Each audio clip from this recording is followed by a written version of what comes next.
to a World Cup would be amazing. It's not something I ever thought would happen. Playing in the World Cup wasn't a guarantee for Jess Carter. It was a dream that turned into reality, starting 6 of the 7 games, including the World Cup final. I think that was what was the biggest kind of shock from the World Cup for me. Was I didn't really prepare myself or tell myself that I would get so much game time. I obviously feel like I've come a long way, whether that's from club to country, from Euros to World Cup, learning a lot about myself as a person, as a player, had to look after myself a bit better. Mainly for me off the pitch it's about managing the load, from training to games to then the rest side of it, to enjoying your life and having fun. Just trying to find that balance is really important. I feel like I've been playing football forever and it's been a really long process, to be honest. Obviously I was in and out of the squad a few years back as well. I think it's just been about trying to get myself fit enough. England switched from a back 4 to a back 3 at the World Cup. Did you prefer that?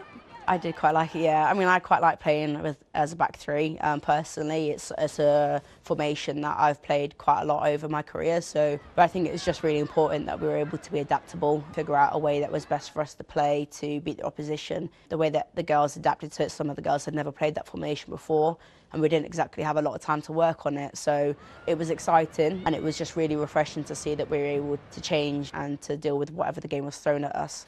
What was your best game at the World Cup? My favourite game was Colombia. And I don't know why, I really had fun in that game, coming up with against players like Caicedo that I hadn't heard of before, to be honest. I didn't know much about. I quickly found out about her. I think the first thing she did was turn me inside out and have a shot on goal. After losing the World Cup final, England suffered another defeat to the Netherlands in the Nations League, with Olympic qualification now hanging in the balance.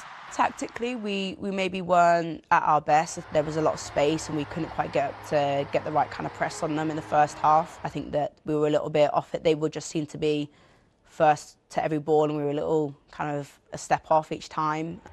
Has there been a World Cup hangover after the disappointment of the final? No. I think just for me, I'm a kind of person that we played, we had a game, we had a tournament, it's over now, we move on to the next thing already. Belgium are top of the group and hungry to qualify for their first major tournament. How are you going to stop them?